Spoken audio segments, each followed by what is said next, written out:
Assalamualaikum warahmatullahi wabarakatuh. Sahabat NU Online, dalam kehidupan sehari-hari seringkali kita larut membayangkan hal-hal yang ada di luar kendali akal pikiran. Alih-alih memperbanyak introspeksi diri dan melakukan amal saleh, justru kita sibuk dengan membahas kapan terjadinya kiamat.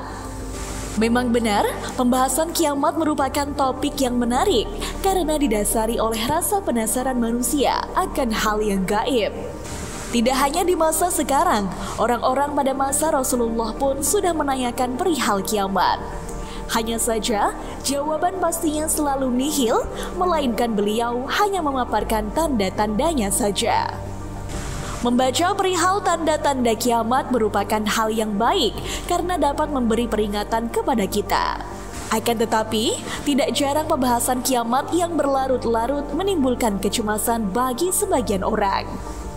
Lebih parah lagi, sebagian orang mengalami rasa khawatir yang konstan, ketidakstabilan emosi, dan kecenderungan untuk menghindari realitas yang ada. Kondisi ini tentu dapat menghambat produktivitas karena kehilangan ketenangan diri.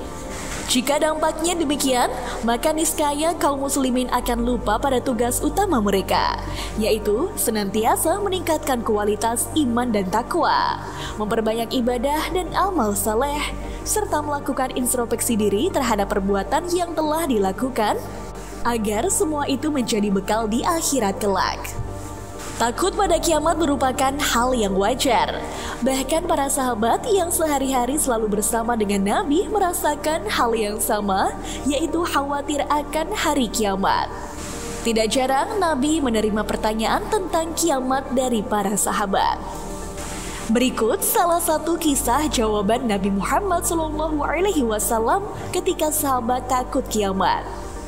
Dikisahkan pada suatu hari ketika Rasulullah sedang menyampaikan khutbah di depan para sahabat, seorang laki-laki tiba-tiba datang menghampiri seraya berdiri di hadapannya.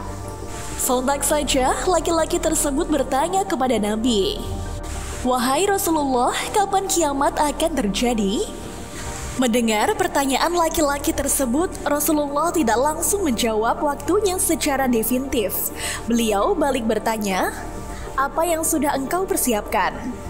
Pertanyaan balik Rasulullah kepada penanya menunjukkan bahwa hal terpenting bukanlah berpikir tentang kapan kiamat akan terjadi, akan tetapi mempersiapkan diri dengan amal ibadah dan kebaikan untuk bekal di alam akhirat. Kemudian, laki-laki tersebut menjawab bahwa ia sama sekali tidak memiliki bekal yang banyak dari ibadah sholat, puasa, dan lainnya. Hanya saja ia sangat cinta kepada Allah dan Rasul-Nya. Lantas Nabi bersabda, "Engkau bersama orang yang engkau cinta." Sebagaimana telah dijelaskan pada kisah di atas, membahas kiamat bukanlah sebuah kesalahan. Bahkan sebenarnya baik jika pembicaraan tersebut dapat memunculkan dan meningkatkan amal baik, serta menambah waktu introspeksi diri terhadap perbuatan yang telah dilakukan. Hanya saja, jika setelah membahasnya justru timbul rasa takut yang berlebihan hingga lalai terhadap tugas dan kewajiban sebagai mukallaf, maka alih-alih memberikan dampak positif, aktivitas tersebut justru menjadi kontraproduktif. Ayat 42 hingga 45 Quran Surat An-Nazi'at, Allah turunkan ketika orang-orang musyrik. Maka banyak bertanya kepada Rasulullah perihal kapan terjadinya kiamat. Kemudian ayat ini turun untuk menjelaskan kepada Nabi bahwa waktu terjadinya kiamat tidak perlu disebut secara definitif, karena hanya Allah yang tahu. Nabi Muhammad SAW cukup menjelaskan tanda-tanda dan peristiwa luar biasa yang akan terjadi ketika kiamat. Sementara itu, reaksi orang-orang Quraisy ketika Rasulullah SAW menjelaskan tentang kiamat terbagi menjadi dua. Sebagian merasa takut sehingga menambah keimanan dan ketakwaan kepada Allah. Sebagian lainnya semakin mengingkari kiamat secara penuh. Bahkan golongan ini tidak jarang mencemooh Nabi karena penilaian mereka bahwa kiamat tidak akan pernah terjadi. Hikmah yang dapat diambil dari kisah ini: membahas soal kiamat adalah sebuah kebaikan jika dapat memberikan semangat untuk meningkatkan kualitas ibadah dan ketaatan.